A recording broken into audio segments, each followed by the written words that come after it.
Et on vous parle de la Coupe d'Afrique des Nations en Côte d'Ivoire. Au-delà du football, c'est aussi l'occasion pour les joueurs de porter des messages forts. Certains se sont engagés pour lutter contre la migration clandestine. Le phénomène touche chaque année des milliers de jeunes Ivoiriens. Plusieurs internationaux sont sur le terrain à la rencontre de la jeunesse. Reportage de Makamara et Damien Kofi.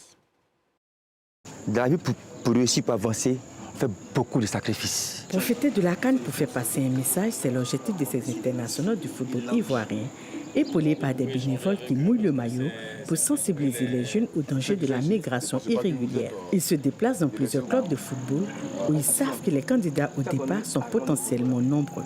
Il y a beaucoup de gens qui blaguent les parents. Ils demandent 2 millions, 3 millions. Ton fils, je peux l'amener en Europe. Nous, ce fléau, on veut le bloquer parce qu'il y a beaucoup de parents qui souffrent, beaucoup d'enfants qui meurent dans les bateaux, à passer par les frontières. Et nous, étant joueurs, étant acteurs majeurs du football ivoirien, dis aux enfants là, on va dire comment on a commencé pour arriver à là. Dans ce club de la commune populaire d'Abobo, ils sont une cinquantaine d'apprentis footballeurs à rêver d'une carrière internationale. Béranger, l'un des meilleurs joueurs, avait envisagé la migration, mais cette rencontre l'a fait réfléchir.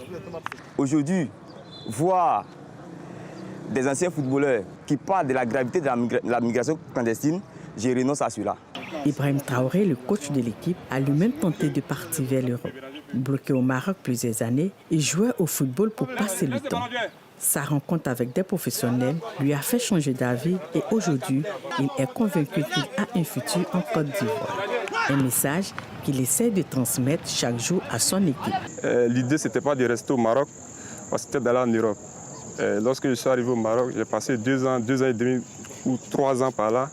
Et j'ai été convaincu aussi par des professionnels qui étaient déjà au Maroc, qui jouaient, qui ont essayé de m'expliquer que je n'avais pas pris le bon chemin. 20 000 jeunes bénévoles ont été déployés par le ministère de la Jeunesse ivoirienne pour mener des actions de sensibilisation. En plus de l'immigration clandestine, des actions de prévention pour tous contre les violences basées sur le genre ou encore la lutte contre la drogue s'enchaînent dans tout le pays.